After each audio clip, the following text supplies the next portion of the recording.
Kali ni kita nak share top 3 makanan viral yang ada dekat Rasa Fusion Food Fest di Maidin MTC Melaka. Okay dek, dekat sini kita ada krep Bangkok, abang bawa khas daripada Bangkok, Thailand. Dekat sini kita ada 12 flavor, kita bawa khas untuk orang-orang Melaka ya. So dekat sini kita ada best seller kita adalah mangga, kita ada Hokkaido, kita ada durian, kita ada Oreo, kita ada brownies.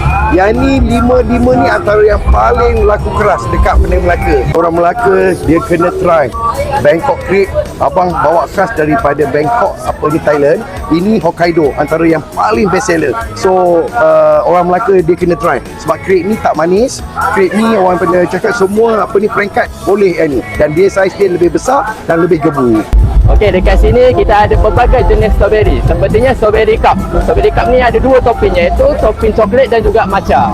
Selain itu kita ada juga ais strawberry yang di blend fresh di event ini. Dan ais strawberry ni kita import daripada Cameron Island. Selain itu kita ada juga barang rare yang susah didapat di mana-mana, tapi di event ni orang boleh cari, iaitu scone. Kita ada flavor original dan juga flavor mix. Itu kita juga ada jagung rebus dan ubi rebus. Kemudian kita juga ada aiskrim ori daripada Cameron Island, iaitu flavor strawberry coklat, matcha coklat, Oreo strawberry dan juga vanilla strawberry. Sini kita ada jual 3 jenis. 1, Sukiya ramen. 2, mie sedap. 3, nasi goreng. Ini nasi goreng Tokyo. Nah, ini daging Sukiya. Daging ini kita perap selama 2 hari dan dipotong dengan halus.